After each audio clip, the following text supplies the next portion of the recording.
Welcome to feast recipes. இன்றைக்கி நம்ம cauliflower piece இது எல்லாமே கலந்து அசத்தலான சுவையான ஒரு ஃப்ரைட் ரைஸை பற்றி தான் பார்க்க போகிறோம். இது லஞ்ச் பாக்ஸ் ரெசிபீஸுங்க. குழந்தைங்க ரொம்ப விரும்பி சாப்பிடுவாங்க. இது எப்படி பண்ணுறது அப்படிங்கிறத தான் பார்க்க போகிறோம். உணவே மருந்தே உணவு நிகழ்ச்சியில் நம்ம மருத்துவ குணமுள்ள உணவு வகைகளையும் இதனால் பலன் பெறும் நோய்கள் பற்றியும் நம்ம பார்த்துட்டு வந்துட்டுருக்கோங்க. அதன் அடிப்படையில் இன்றைக்கி நம்ம பார்க்க போகிறது நம்ம என்னென்னு பார்த்தீங்க அப்படின்னா, வெள்ளரி விதை, தர்பூசணி விதை, பரங்கி விதை, பூசணி விதை. இந்த விதைகளை எல்லாத்தையுமே நம்ம என்ன பண்ணணும் அப்படின்னா, நல்ல வலுவலுன்னு நைஸாக அரைச்சி எடுத்துக்கணும். அரைச்சி பசும் பாலில் நல்லா கலந்து தினமும் நம்ம உட்கொண்டால் நம்மளுடைய தோலெல்லாம் நல்லா ட்ரையாக இருக்கும் இல்லையா, அந்த மாதிரி ட்ரையாக இருக்கிறதுல அந்த இதில் ஸ்கின் எல்லாமே நல்லா மாறி பளபளப்பாக சைனிங் ஆயிருங்க. இதே மாதிரி நீங்கள் தினமும் செஞ்சு பாருங்கள். நான் கொஞ்சமாக எண்ணெய் எடுத்திருக்கேங்க. இந்த எண்ணெய் இல்லாட்டினா நெய் சேர்த்துக்கலாம், நம்ம பிரியந்தான். இப்போ நான் பச்சை மிளகாய் ஒரு 5-6 பச்சை மிளகாய் அதை எடுத்து கீறி எடுத்திருக்கேன். இதை போட்டு கொஞ்சம் நேரமாக வதக்கிக்கிறணும். ரொம்ப நேரம் வதக்க வேண்டியதில்லை. இது வதங்கினதுக்கப்புறமா நம்ம சின்ன வெங்காயமும் பெரிய வெங்காயமும் நான் மிக்ஸ் பண்ணி தான் எடுத்திருக்கேன். இதை சின்ன சின்னதாக கீறி எடுத்து வச்சுருக்கேங்க. இதை நான் சேர்த்துக்கலாம். இப்போ இதையும் சேர்த்து இதுவும் கொஞ்ச நேரத்துக்கு வதங்கணும். இப்போ பச்சை மிளகாயும் வெங்காயமும் நல்லா வதங்கினதுக்கப்புறமா இஞ்சி பூண்டு பேஸ்ட்டு எடுத்து வச்சுருக்கேன், அதையும் நான் சேர்த்துக்கிறேன். இப்போ இது மூணையுமே சேர்த்து நல்லா வதக்கிக்கிறணும்.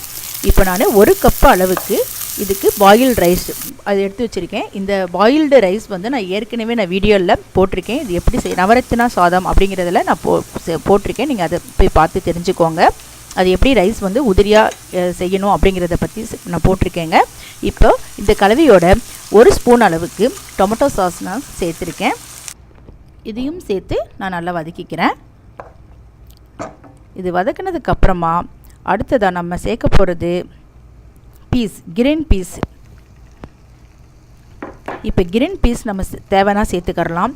இல்லை நான்வெஜ் பிரியப்படுறவங்க முட்டை எடுத்து முட்டையை கூட நம்ம உடச்சி ஊற்றிக்கிறலாங்க. இப்போ நான் வெஜிடேரியனே பண்ணிகிட்டு இருக்கிறதுனால கிரீன் பீஸ் சேர்க்குறேன். உங்களுக்கு பன்னீர் இருந்ததுன்னா பன்னீர் கூட நீங்கள் சேர்த்துக்கோங்க, அதுவும் இன்னும் சுவையை நல்லா கூட்டுங்க. இப்போ நம்ம கிரீன் பீஸ் நல்லா வதங்கினதுக்கப்புறமா சில்லி பவுடர் அது 1 ஸ்பூன் எடுத்திருக்கேன். தேவையான அளவுக்கு சால்ட்டு சேர்த்துருக்கேன்.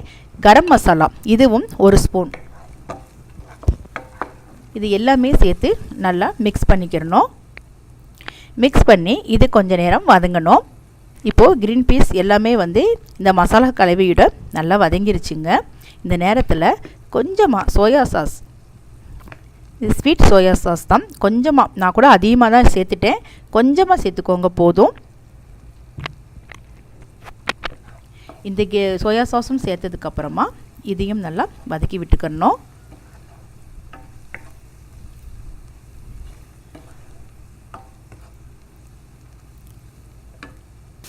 இப்போ ஃபுட் கலர் சேர்க்குறதுனா நீங்கள் சேர்த்துக்கோங்க, உங்கள் விருப்பம்தான்.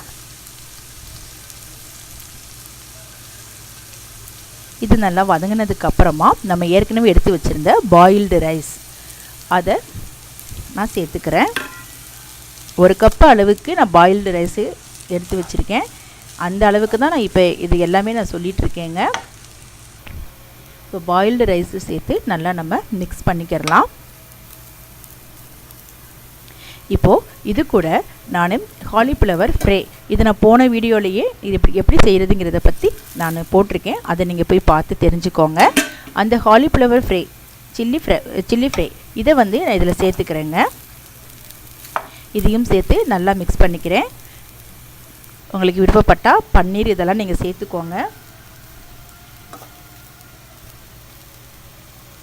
இப்போ இது நல்லா மிக்ஸ் பண்ணதுக்கப்புறமா கொஞ்சமாக நம்ம மிளகுத்தூள் பெப்பர் கொஞ்சம் சேர்க்கணும். இது உங்கள் ஆப்ஷனல் தான். நான் கொஞ்சமாக ஒரு 1/2 ஸ்பூன் அளவுக்கு பெப்பர் எடுத்திருக்கேன், அதை நான் சேர்த்துக்கிறேன்.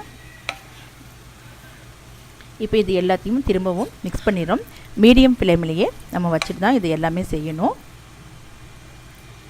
அவ்வளோதாங்க. இப்போது peas cauliflower fried rice ready ஆயிடுச்சு. அசத்தலாக இருக்கும், சூப்பராக சுவையாக இருக்கும், ஈஸியாகவும் இருக்குங்க. ரொம்ப ஈஸியாக நம்ம இதை செஞ்சிடலாம். ஸோ ரிச்சு டேஸ்டியாகவும் நல்லாவும் இருக்கும். இதே மாதிரி நீங்களும் செஞ்சு பார்த்து உங்களுடைய கமெண்ட் சொல்லுங்கள். ஷேர் பண்ணி லைக் பண்ணி சப்ஸ்கிரைப் பண்ணுங்கள். நன்றி.